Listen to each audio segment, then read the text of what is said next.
आप सबको लिए चलते हैं नोएडा के मेदांता अस्पताल, जहां योगी आदित्यनाथ इस वक्त लोगों को संबोधित कर रहे हैं।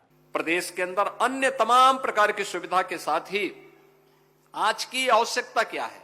मुझे याद है आज से लगभग 7 वर्ष पहले या 6 वर्ष पहले मेरे पास डॉक्टर प्रवीण चंद्रा जी के साथ इनके एक मित्र यूएस से आए थे।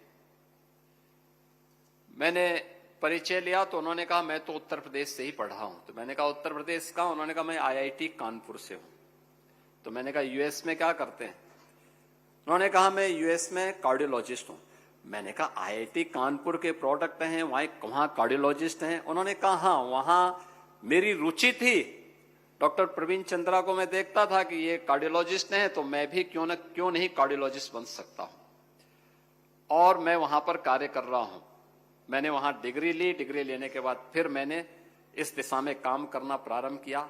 आज उत्तर प्रदेश सरकार आईआईटी कानपुर के साथ में एक सेंटर ऑफ एक्सीलेंस, मेडटेक का एक सेंटर वहां पे डेवलप कर रही है। और सेंटर ऑफ एक्सीलेंस का काम इस क्षेत्र में टेक्नोलॉजी का उपयोग करते हुए कैसे हम और भी अच्छी सर्विस एक आम नागरिक को उपलब्ध करवा सकते हैं। और मैंने देखा कि अभी एआई का बेहतर उपयोग करके कैसे हम कैथ लैब को अपना और बेहतर बना सकते हैं। एक साथ एक जगह पर लोगों को इस सुविधा एक छत के नीचे प्राप्त हो जाए, इससे बड़ी कोई दूसरी बात नहीं हो सकती। और यह टेक्नोलॉजी का बेहतर उपयोग करने की दिशा में एक प्रयास प्रारंभ हुआ है। और मुझे प्रसन्नता है क्योंकि मुझे मेदांता गुड़गांव में बहुत बार जाने का अवसर प्राप्त हुआ। डॉक्टर पर विश्वास कितना बड़ा होता है किसी पेशेंट का। और मैं बहुत बार इस बात को देखता था कि एक उम्र के बाद, मेरे गुरुजी की उम्र लगभग 90 वर्ष थी, 94 वर्ष की उम्र की थी। वे कभी अस्वस्थ होते थे तो मैं उनको बोलता था कि हॉस्पिटल चलना, हो कहते नहीं भी हॉस्पिटल नहीं जाऊंगा। तो मैं मेदांता में डॉक्टर प्रवीण चंद्रा को फोन करके कहता था डॉक्टर साहब आप वहां से फोन करिए और एक बार उनको बुलवा लीजिए। जब इनका फोन जाता था तो वो तुरंत तैयार हो जाते थे कि भाई चलो।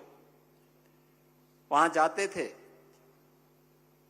हॉस्पिटल में, जब तक एडमिट हैं डॉक्टर जब तक राउंड नहीं लिया तब तक तो वहां रहते थे। लेकिन जैसे ही एक बार डॉक्टर्स की टीम ने, डॉक्टर नरेश त्रेहन और उनकी टीम आई और अंत में डॉक्टर प्रवीण चंद्रा ने आकर के उनको बोल दिया आप एकदम स्वस्थ हैं, तो अपनी छड़ी उठाते थे, मुझे कहते चलो चला जाए। अब कहां जाना है, अभी आपका स्वास्थ्य ठीक नहीं। कहा नहीं, डॉक्टर ने बोल दिया मैं ठीक हो गया हूं। यानी बोलने पर दवा प्रारंभ नहीं हुई, लेकिन डॉक्टर ने कह दिया ठीक है तो अब मैं बिल्कुल स्वस्थ हूं। आप सोचिए 96 की उम्र में उन्होंने अपना शरीर, उनका शरीर शांत हुआ था, लेकिन तब तक वह अपनी छड़ी से ही चलते थे और कहते थे कि भाई अब डॉक्टर ने बोल दिया अब कहां बीमारी रह गई है। यानी यह दिखाता है कि व्यक्ति अस्वस्थ होता है तब जब उस मन से अस्वस्थ होता है। लेकिन जब एक चिकित्सक उसे बोलता है जिस पर उसका विश्वास है कि आप स्वस्थ हैं, तो उस उम्र में भी वह अपने आप को तुरंत बेड से खड़े होते थे, छड़ी पकड़ करके कहते चलो।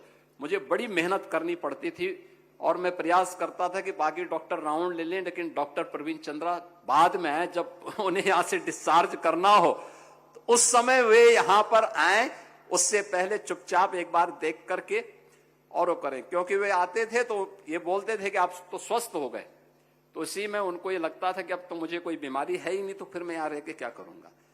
ये विश्वास पेशेंट का बहुत बड़ा विश्वास होता है।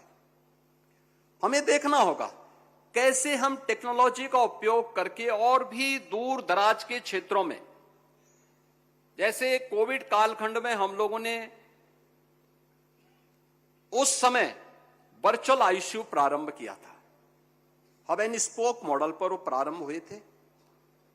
इस समय एसजीपीजीआई लखनऊ से भी और मेदांता लखनऊ ने भी इस प्रक्रिया को अपनाया है दूर दराज के क्षेत्रों में।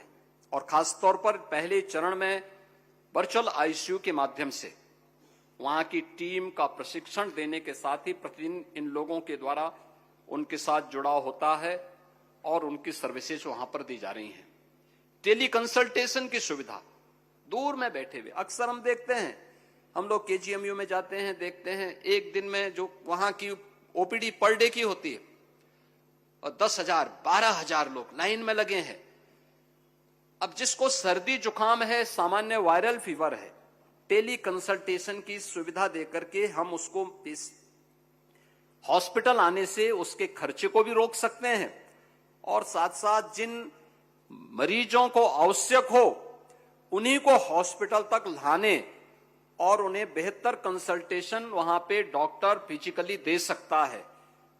बाकी वर्चुअली ये सुविधा उन्हें उपलब्ध करवाने का कार्य हो सकता है। उस सेंटर में, लोकल की सीएससी में, लोकल के हॉस्पिटल्स में बिठा करके हमें उससे ये सुविधा उपलब्ध करवा सकते हैं। हमें इस दिशा में उस प्रयास को आगे बढ़ाने की आवश्यकता है। टेक्नोलॉजी का और बेहतर उपयोग कहां पे हो सकता है, और पिछले 11 वर्ष में हमने बदलते हुए परिवेश को देखा है और मैं देखता हूं थोड़ा सा प्रयास हो, बहुत सारी समस्याओं का समाधान हो सकता है। खासतौर पर हम उस दिशा में प्रयास प्रारंभ करें